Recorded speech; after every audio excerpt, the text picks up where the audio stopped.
Yeah, maybe.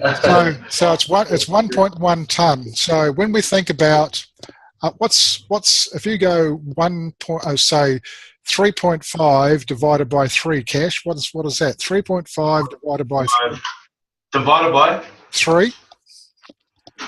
Divided by 3. 1.16. 1.1. That's pretty close to that other number we just got, eh? Yeah, actually it is too. Not far off. It's not even far off at all. What the hell? Yeah. So now you know. So now you know that our little Hyundai excavator can probably right on the limit of being able to lift that concrete manhole plus the base. Okay. So now you know you can lift that. You can lift it safely with that machine. And but if you really wanted to be safe, you'd probably go and use the cat. You know, that might be a little bit heavier, a little bit bigger. You know, just to lift it safely. But I doubt if the little Doosan could probably lift it. But there you go. Okay, so that's really cool. So you feel pretty pleased with yourselves about learning all that stuff now? That was awesome. That was cool. Maths. That's cool. Okay, so that formula that we've got here, you know, the pipes that are laying on the ground, just on their own, that's the formula that you use to calculate your concrete pipes as well, how heavy your concrete pipes are. Okay, so using that formula for calculating that upstand, you use it exactly the same, you know, for that there. Okay. So there's one more thing that I want to go through, and that's the volume of a stockpile. Okay, you know, all of those stockpiles down in the stockyard down below the classroom and the swaps. You know, they got all the big grey chip down there and all that sort of stuff. Okay, so every month Chris had to do a stock take. Did you do a stock take every month, Chris, of how much stock was on the ground? Yeah. You did. Okay. So one of the things I got to figure out is what is the dollar value and how much is actually on the ground at the end of every month to do a stock take. So with we're going to work out the area of a triangle first. Okay. And this is the nice and easy one. So it's not as complicated as the circle stuff. But calculating this is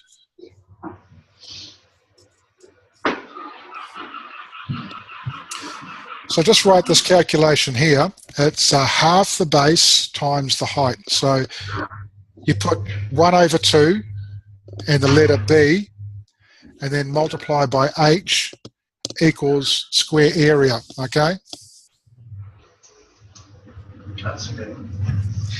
Half the base times the height equals square area. Okay? You got that one?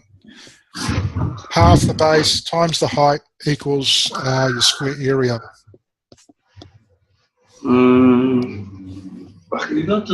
It's kind of hard to see it. Okay. What I'll do is I'll rub this out and make it nice and big for you. Okay. Okay. Thank you.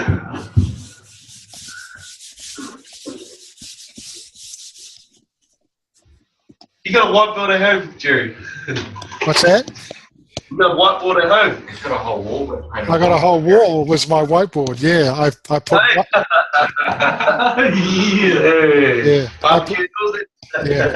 I put whiteboard paint on this wall here, you know, so I can do this stuff. Cool. Yeah, I plan to do this all the time, you know, so that's why I painted it. But now that we've got the technology, we can do it.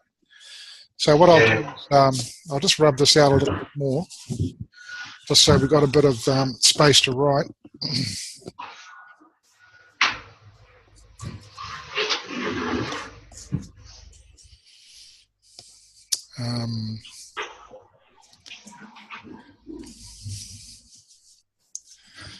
Yeah, so half the base, so the number half, you know, 1/2, and then the letter B, and then multiply by H equals square area. Okay, so that's your square area.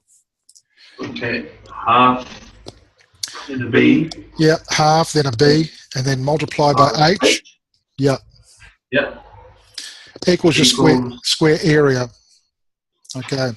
So when we look at our triangle, just draw a triangle on your paper, just a simple triangle. Okay. Yep. Now, with those big stockpiles down on the stockyard down there, the base is probably going to be around about 7 meters across from one side to the other. So on the bottom of your triangle, write the number 7. Okay. Yep.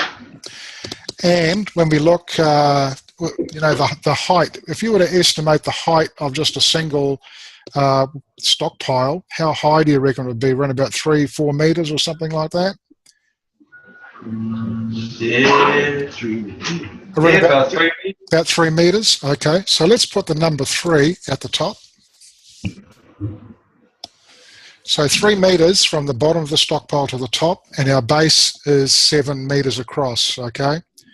Yep. So what we're going to do is we're just going to use this little simple formula here. The first one we're going to do is multiply a half times the base. So a half times 7 equals... So half times 7. Yeah, what's half of 7? 3.5. 3.5? 3.5 times the height. What's 3.5 times 3? 3.5 times 3. 11 and a bit. 10.5. Pardon? 10.5. 10.5. So now we know the surface area of the end of that stockpile is 10.5 square meters, okay?